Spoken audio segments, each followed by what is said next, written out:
سوال کیا گیا مسلمان کس کو کہتے ہیں؟ جواب ملا اسلام والے کو۔ سوال کیا گیا اسلام کیا ہے؟ جواب ملا امر و نہی کی پیروی کرے۔ سوال کیا گیا پیروی کیسے ہو سکتی ہے؟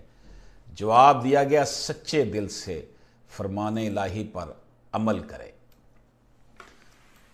سوال کیا گیا اسلام کی حد کیا ہے؟ جواب ملا کہ بال برابر بھی اسلام سے باہر قدم نہ رکھے۔ سوال کیا گیا اسلام کی پختگی کیا ہوتی ہے؟ جواب ملا فرمان پر عمل کرتا رہے اور اپنی دلیل کو چھوڑ دے۔ سوال کیا گیا کافر کس کو کہتے ہیں؟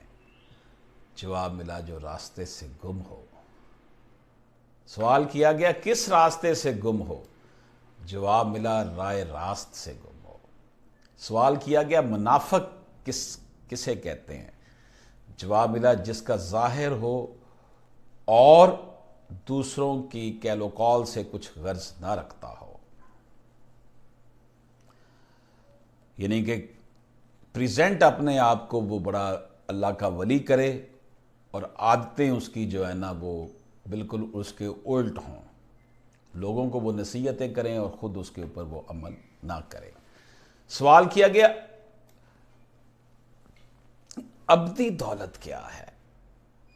پیر سچیار نے جواب دیا صبر و شکر۔ نوشہ باغ نے جواب دیا صبر و شکر۔ پیر سچیار رحمۃ اللہ علیہ نے سوال کیا صبر زیادہ اچھا ہے یا شکر؟ جواب ملا صبر نہ ہو تو شکر کیسا اور شکر نہ ہو تو صبر کیسا۔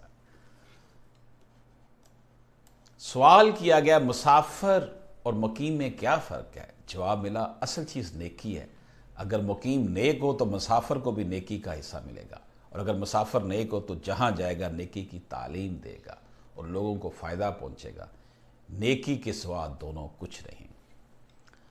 پیر سچیار رحمۃ اللہ علیہ نے سوال کیا ایمان کیا ہے؟ حضرت نوشہ باغ نے جواب دیا ایمان یہ ہے کہ اللہ تعالیٰ بندے کو قبولیت عطا فرما دے، یہ اسلام کی پختگی سے حاصل ہوتا ہے۔